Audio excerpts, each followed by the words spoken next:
I will share this beautiful album with y'all. It's Sharon Jones and the Dap Kings. It was their debut album, circa 2000, probably 2002, 2001, 2002. I picked this up from Tower Records as a CD in their like recommended listening, because back then you couldn't really listen. There were listening stations at different places. Like Virgin Records had a listening station, but it was select. You couldn't bring a CD up and be like, can you open this $20 CD and a case and can I listen to it? Because then I was broke. I probably wouldn't have bought it.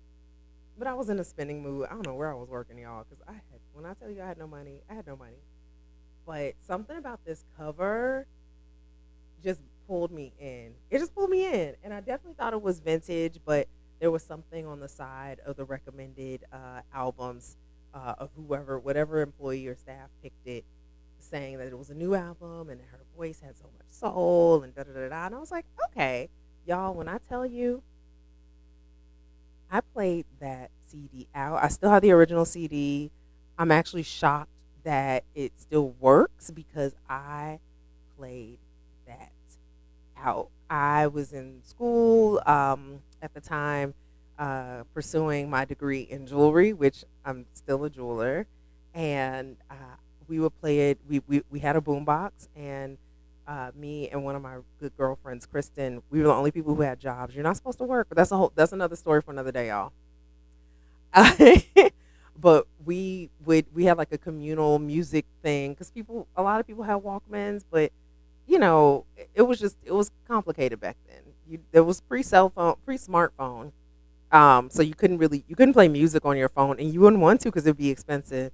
So we played things off of our boombox. So I would bring my CD in, and people were like, "Who is this? This is incredible!" And I was like, "It's Sharon Jones and the Dap Kings. It's Sharon Jones."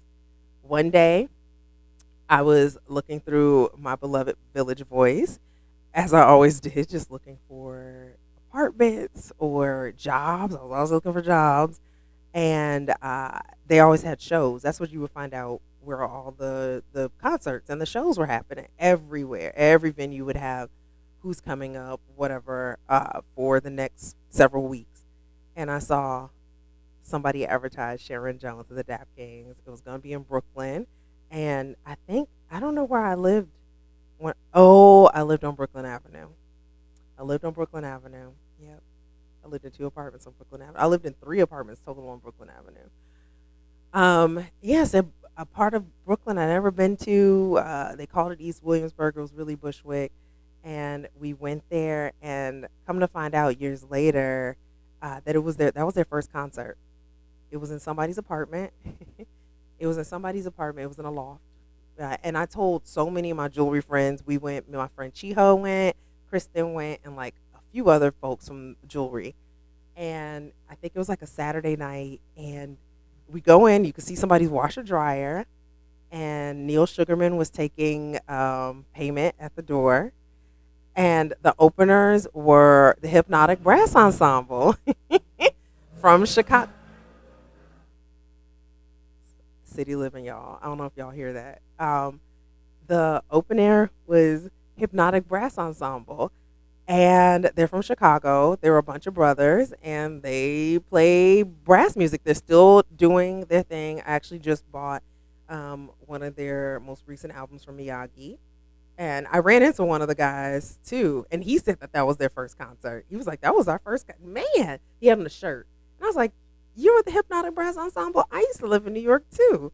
And I saw y'all at this apartment. Y'all opened up for Sharon Jones, and they were really good. They were really good. They were uh not polished, but they were young, so they didn't have to be, and it kind of gave that flair. And then after that, I would see them everywhere. They would be all over on the train and everything, on the at the subway stations. So anyway, the show was incredible. I converted all my friends. If there was a church, a Dap King church, we would have been there. Okay, it was incredible. So all that to say, I remember putting on is it the first track? No, it's the second track on side one. And I'm like, I know, I'm singing along. I'm like, I've never heard of this woman in this band. Why do I know these words? They did a cover of what Janet Jackson's "What Have You Done for Me Lately." It's so good. It's y'all. I can't. I miss Sharon so much. I was able to meet her a few times. I have seen Sharon Jones and the Dap Kings at least a dozen times during my life in New York, and every time, 100%. One she gave 1,000,000%, and I think people don't realize how how well. I don't know. I don't think as an audience member people realize that putting on a good show is a lot of energy, and it takes a lot of energy, and especially if the crowd isn't giving. So for her to have all of that all the time, it is so loved and so appreciated. And I'm trying not to cry. Oh my god, because I miss her. Um, but everything was just so energetic. She just put on just such the consummate performer. And our birthdays we're 24 hours apart. I'm just saying. But I fully enjoyed her. I remember they did a fundraiser for the pool, which is now the pool. It's a pool in McCarran Park, but it wasn't a pool. It was like a decommissioned pool, and they did a fundraiser. And she was there. Charles Bradley was there. It was a lot of people there, a lot of soul singers. And I mean, it's just every time she just put, and the band put on a beautiful show. It wasn't just her. It was the band too. But you're the showrunner. You're what we came to see. And y'all, if you don't have this on any, if you want to stream it. If you want to buy a CD and play it. If you want to have it on an LP, I mean, I think that, yeah, and they have the Casella Walk, which was a hidden track on the CD. Well, I'm telling you,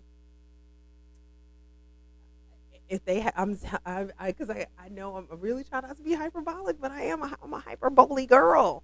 Um, I'm a hyperbole girl apparently, but I just, I have nothing but amazing things to say about this woman, this band, this album. The legacy continues. Daptone is still going strong. I'm such a fan. I'm such a fan. I need to get my album, my my turntable covers for with Sharon's prom picture. But yeah, if you can pick this up, you will not be disappointed. It is so good. That's all I have to say about that. As Forrest Gump says, really, it's just beautiful. And it's just such a good it just makes you. It's a good cleanup song. It's just a good everything song.